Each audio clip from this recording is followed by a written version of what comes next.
Na vašarištu, sakriven od pogleda prolaznika, na samom obodu grada, nalazi se jedini ženski manastir u našem okruženju. Manastir Svete Trojice urađen je u stilu starih duhovnih zdanja i ostavlja svakog posetioca bez daha, pre svega svojom snagom, energijom, duhovnošću.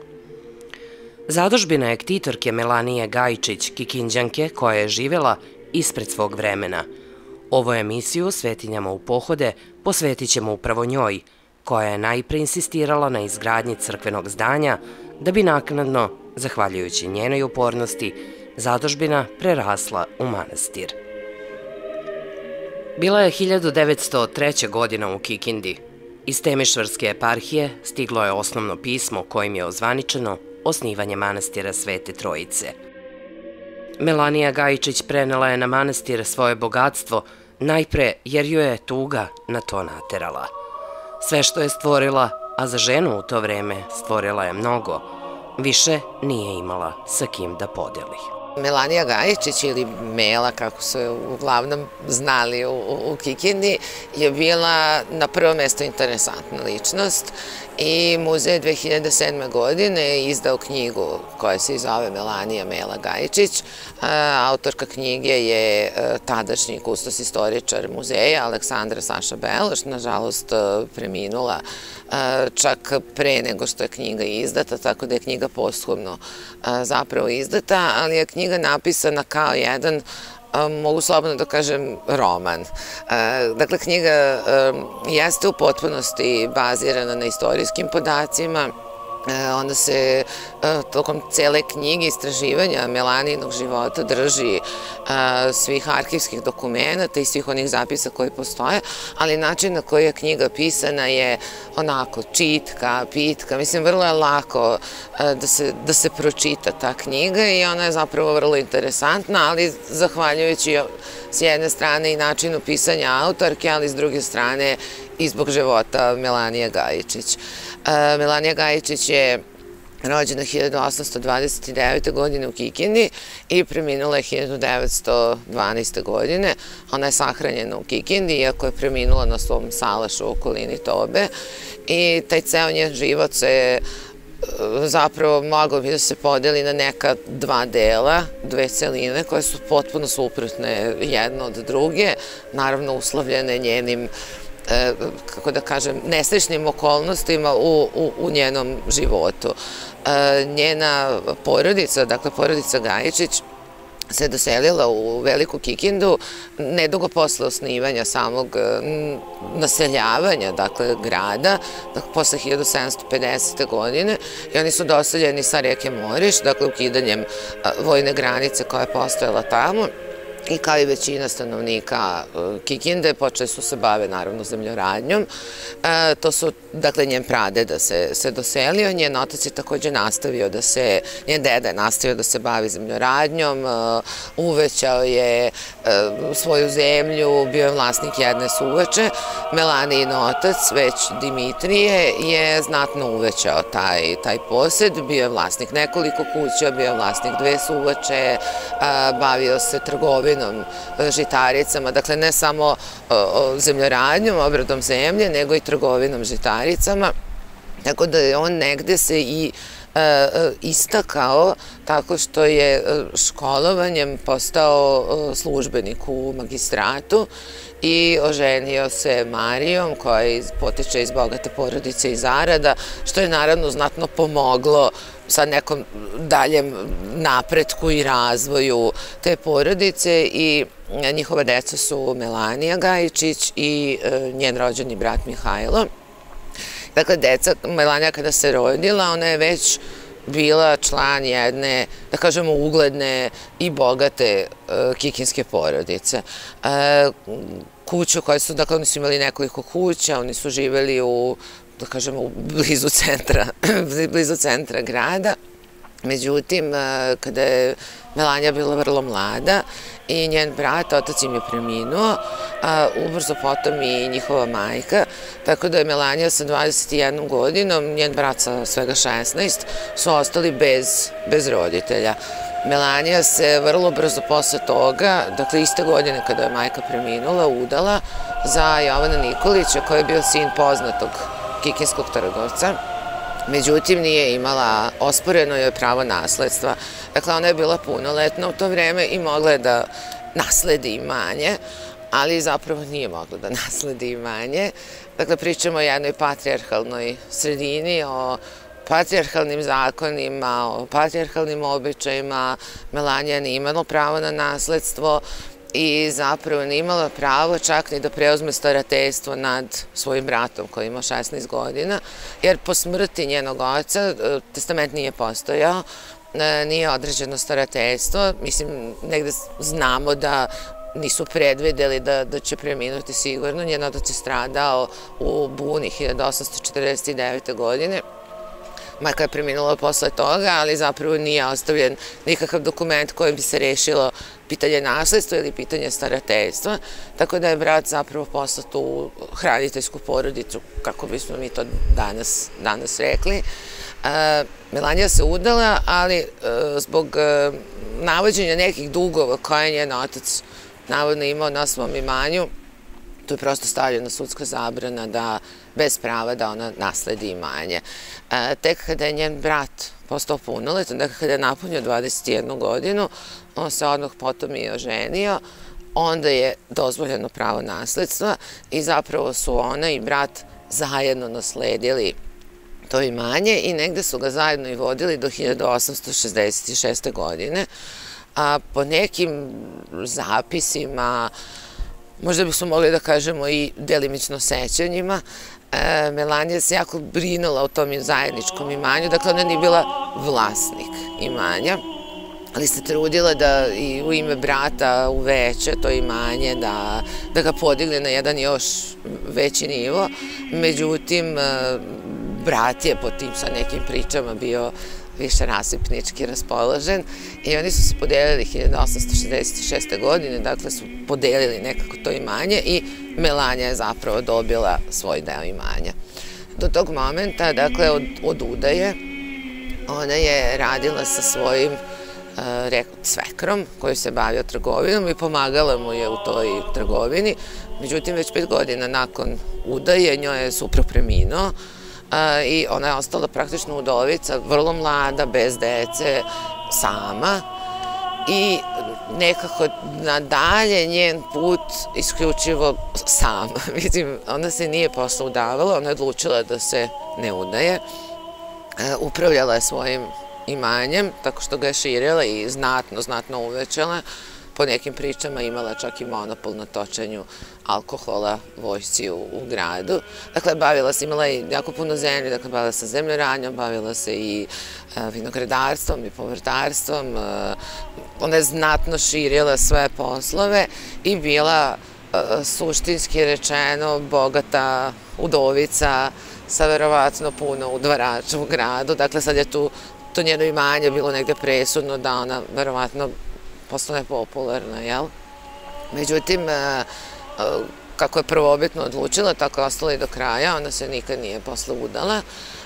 Imala je 2 vanbračne dece, s tim što je jedna ćerka preminula sa nepunih godinu dana i imala je sina Pavla i još jedno dete koje je usvojila, to je vanbračno dete njenog brata. Za Melaniju tada kreću teška vremena. U knjizi Aleksandre Saše Beloš je zapisano: Pavlova smrt bacila je Melaniju u očaj.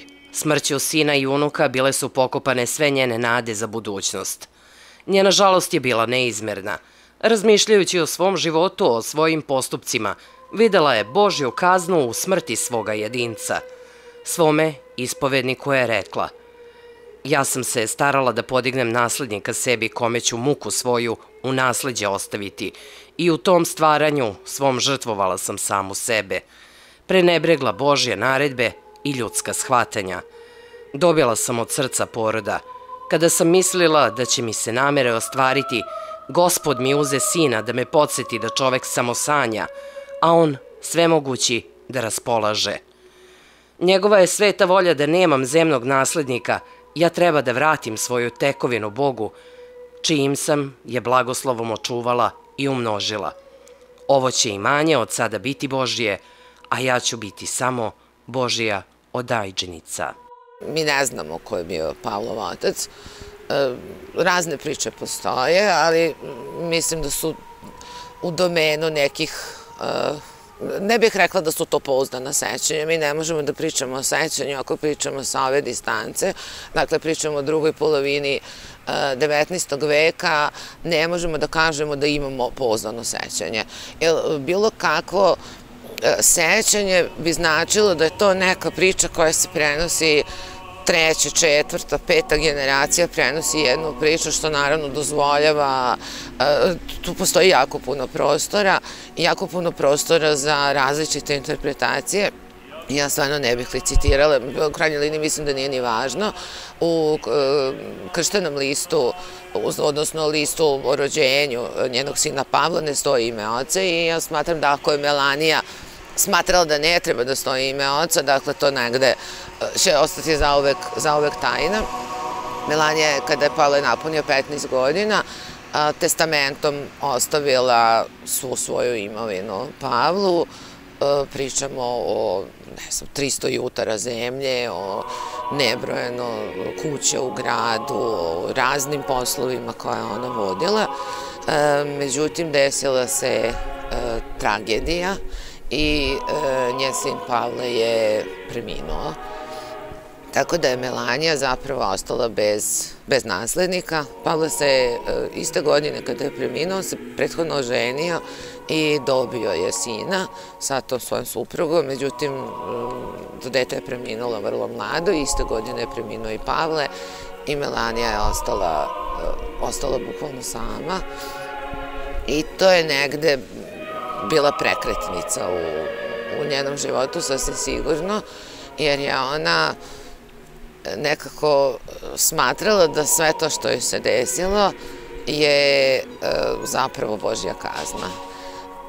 Ja verujem da ona nije imala izbora posle svih tih sad tragedija, dakle ona je rano ostala bez roditelja, posle je ostala i bez deteta i da ona zapravo nije imala izbora i posvetila se, u potpunosti se okrenula Bogu, okrenula se veri i nekako tako našla način da prebrodi tu katastrofu koja joj se desila. Poništila je prvobitni testament, uradila je nov, po kojem je sve zaveštala. Dakle, podigla je kapelu ovde na Melinom groblju. Ovo groblje se zvalo groblje na Vašarištu i ona je tražila dozvolu, dobila je dozvolu, podigla je kapelu. Groblje posle počelo da se naziva Melino groblje, upravo zbog toga, zbog ove kapele, i zaveštala je, podigla je manastir Svete Trojice. Dakle, kada je preminula 1912. godine, u 83. godini, ona je praktično zaveštala manastiru. Manastir Svete Trojice je bio njen jedini naslednik, dakle, duhovnik koji je upravljao manastirom, ali suštinski je to manastir Svete Trojice. I zavešteno je tih 300 jutara zemlje i recimo ona je podigla na mesto današnje škole Đure Jakšić, to je bila njihova porodična kuća nekad, a ona je na to mesto podigla, to je sad deo sadašnje Đure Jakšić škole, onaj stariji deo, to je kuća za duhovnike ovog manastira koje ona tamo podigla, ona je tamo zadržala neki stan za sebe, ali tih nekih poslednje 2 decenije svog života, ona je vrlo malo boravila u gradu, živela je na Salašu u blizini Tobe i tamo je i preminula. Sahranjena jeste u Kikindi na Melinom groblju u kapeli, ali je preminula na svom Salašu i sad opet po pričama živela je vrlo skromno tamo. Dakle, nekako je, možemo da kažemo, neki način kažnjavala sebe. Dakle, sad nije to bukvalno kazna, ali jeste odlučila da sebe više ne priušti ništa što bi bilo avangardnije, ništa što nosi neki novac i tako dalje. Odlučila je da živi nekim poluisposničkim, ako možemo da kažemo, životom. Nažalost, to imanje koje ona ostavila manastiru Svete Trojice, jedan deo te celokupne imovine koja je ostavljena je oduzeta već agrarnom reformom posle Prvog svetskog rata. Ono što nije oduzeto tada, oduzeto je posle Drugog svetskog rata. Sada je nešto vraćeno. Nadamo se da će biti sve vraćeno u skladu sa, ako nije, u skladu sa testamentom koji je Melanija ostavila, ali ona, možemo da kažemo, jeste bila interesantna žena. Ona je danas verovatno upamćena kao isključivo zadužbinar manastira, kapele, groblje se zove po njoj, ali suštinski njena 2/3 njenog života su bile nešto potpuno drugo. Ona je bila žena koja je živela sama u toj sredini druge polovine 19. veka sa vanbračnom decom, sa novcem. Bila je 20. na listi onih, po iznosu plaćanja poreza mi možemo da znamo koliko je neko bio bogat i ona je bila 20. na listi po iznosu plaćanja poreza, što bi mogli da kažemo da je bila 21 u 20. najbogatija u tadašnjoj Velikoj Kikindi.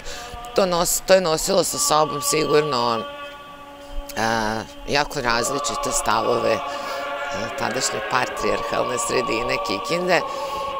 Ne znam, ako bismo to preveli u današnje vreme, mislim da ni danas život takve osobe sa takvim bogatstvom ne bi sigurno bio nezapažen. Verovatno bi i danas postojali neki komentari, a možemo samo da zamislimo kako je to u stvari izgledalo tamo 1860. da probamo samo da zamislimo. Tako da ja verujem da ona nije imala lak život, suštinski, dakle, tokom celog života to nije, ne bi se mogla reći da je bio baš u većoj meri srećan život, ali je svakako bio jako neuobičajen i mi danas ne možemo da čuvamo sećanje na Melaniju Gajičić, to je sad već nemoguće sa ove vremenske distance, ali bismo zapravo mogli da nekako malo razmislimo da kakvi su to sve putevi nečijeg života i koliko ljudi idu iz krajnosti u krajnost. Ovde kada pričamo o njoj, mi pričamo o dve potpuno suprotne krajnosti i šta sve sad neka muka iz života natera čoveka da uradi. Tako da Melanija u svakom slučaju jeste na prvo mesto interesantna ličnost i naravno to što je žena zapravo može sve nas negde da postakne da malo razmislimo. Mislim, ni danas ne bih rekla da je potpuno jednako biti žensko ili biti muško. U ono vreme sasvim sigurno nije bilo, ali negde je ona pokazala veliku hrabrost. To je na prvo mesto ta hrabrost, odluka da se ne uda ponovo, odluka da bez obzira na sve ima dete, da ima 2 dece, svoje vanbračne, da negde nije važno ko je otac, da je ona dakle se ostvarila u ulozi majke, ali prvenstveno sa željom da to imanje ima kome da ostavi, dakle da ima naslednika. Vanbračnog sina njenog brata ona jeste obezbedila na neki način tim testamentom, ali suštinski je ona celokupno svoje glavno imanje ostavila svom sinu Pavlu koji je preminuo i zatim je to prenešeno na manastir Svete Trojice. Danas je ovaj manastir pokazatelj snage jedne žene koja je živela ispred svog vremena, koja je ostavila trag u našoj lokalnoj istoriji i danas može biti primer mnogim poniženim ženama. Ktitorka je manastir snabdela brojnim relikvijama, sasudama i odeždama za crkvu i služitelje. Izdvaja se drveni krst sa prizorima jevanđelja. Prepoznatljivo je i luksuzno urađeno jevanđelje iz 18. veka sa crnim povezom. Na oltaru manastira nalazi se i prozor sa salaša na kojem se Melaniji ukazao lik Bogorodice. Jedne večeri na salašu uoči porodične slave Đurđic na prozoru se pojavio po Melanijinom uverenju lik Bogorodice. Taj prozor je prenet u manastir i danas se nalazi u oltaru manastirske crkve, zapisano je u knjizi o Melaniji.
ostavljajem dolžnikom našim i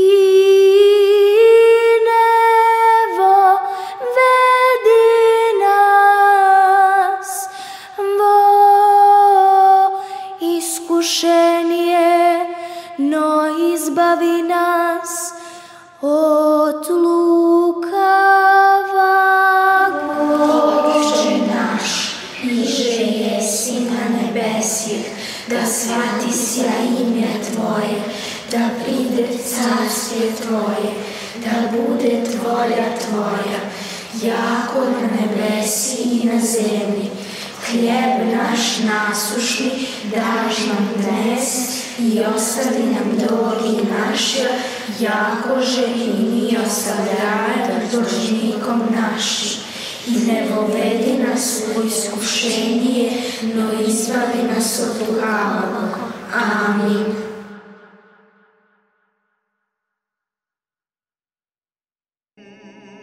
Manastir su mnogi vernici redovno posećivali. Osim stanovnika Velike Kikinde i okolnih mesta, dolazili su hodočasnici Srbi iz Rumunije. Upravo ovde u kripti crkve počiva ktitorka i njena porodica.